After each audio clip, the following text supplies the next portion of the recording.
मित्र हो, 16 डिसेंबरपासून असा काळ सुरू होतो ज्यात लग्न, गृहप्रवेश किंवा मोठा निर्णय घेतला तर त्याचे परिणाम आयुष्यभर भोगावे लागू शकतात. तुम्ही नवीन वर्षात लग्न, घर किंवा व्यवसाय सुरू करायचा विचार करत आहात का? मग हा व्हिडिओ शेवटपर्यंत नक्की पहा.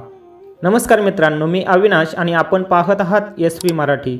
चला तर मग मित्र हो, सुरू करूया. मित्र हो, आज आपण एका अत्यंत महत्त्वाच्या धार्मिक आणि ज्योतिषीय कालावधीबद्दल माहिती घेणार आहोत, ज्याला खरमास असे म्हणतात.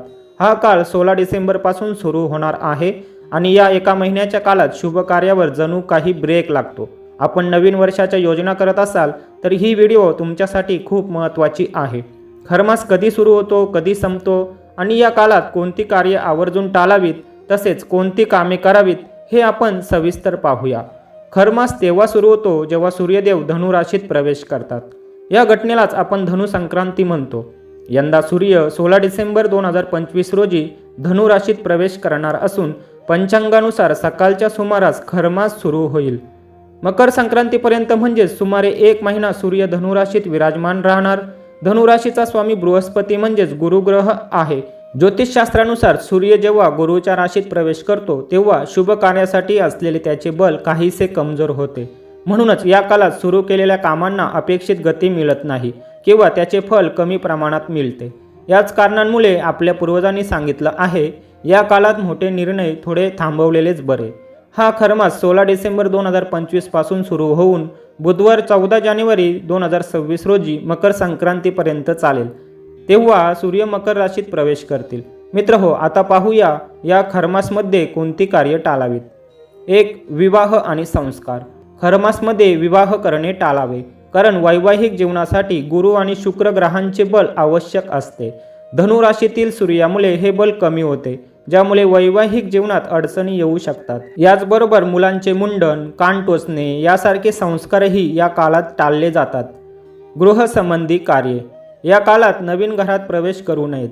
तसेच नवीन घर, जमीन किंवा कोणतीही मोठी मालमत्ता खरेदी करणे टाळावे. खरमासमध्ये सुरू केलेले घराचे बांधकाम पूर्ण होण्यास विलंब लागतो आणि ते तितकेच फलदायी ठरत नाही. नवीन व्यवसाय, नोकरी आणि गुंतवणूक. या काळात कोणताही नवीन मोठा व्यवसाय सुरू करू नका. नवीन नोकरी स्वीकारणे, मोठी भागीदारी करणे किंवा सोन्या चांदीसारख्या मौल्यवान वस्तूंची मोठी खरेदी करणेही टाळावे. महत्त्वाची सूचना, आधीपासून सुरू असलेली कामे पूर्ण करायला हरकत नाही, पण नवीन सुरुवात शक्यतो टाळावी. लक्षात ठेवा मित्रांनो, खरमास म्हणजे अशुभ काळ नाही. उलट हा काळ साधना, आत्मचिंतन आणि धार्मिक कार्यासाठी अत्यंत श्रेष्ठ मानला जातो. या काळात पवित्र नद्यांमध्ये स्नान करणे आणि धार्मिक स्थळांना भेट देणे शुभ मानले जाते. दररोज सकाळी सूर्यदेवाला अर्घ्य द्या. तसेच विष्णू सहस्त्रनामाचा पाठ केल्यास मानसिक शांती आणि सकारात्मक ऊर्जा मिळते. गरजूंना अन्न, वस्त्र आणि दान धर्म करा.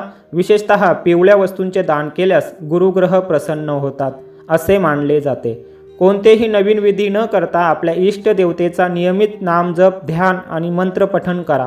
हा काळ आत्मशुद्धीसाठी सर्वोत्तम आहे. जुनी देणी फेडणे, अडकलेली कामे पूर्ण करणे आणि स्वतःवर काम करणे हे सर्व या काळात फारच फलदायी ठरते.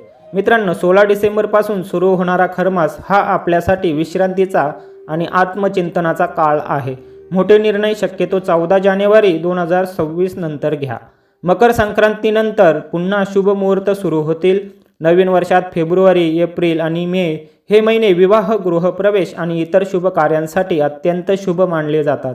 हा काळ शांतपणे व्यतीत करा आणि नवीन ऊर्जा, नवीन संधी आणि यशासाठी स्वतःला तयार ठेवा. जर तुम्हाला हा व्हिडिओ उपयुक्त वाटला असेल तर कृपया लाईक करा, शेअर करा आणि अशीच सोपी, अचूक आणि आपल्या दैनंदिन जीवनाला उपयोगी पडणारी ज्योतिषीय माहिती हवी असेल तर आत्ताच चॅनेलला सबस्क्राईब करा, कारण पुढचा व्हिडिओ तुमच्यासाठी खूपच महत्त्वाचा असू शकतो. धन्यवाद.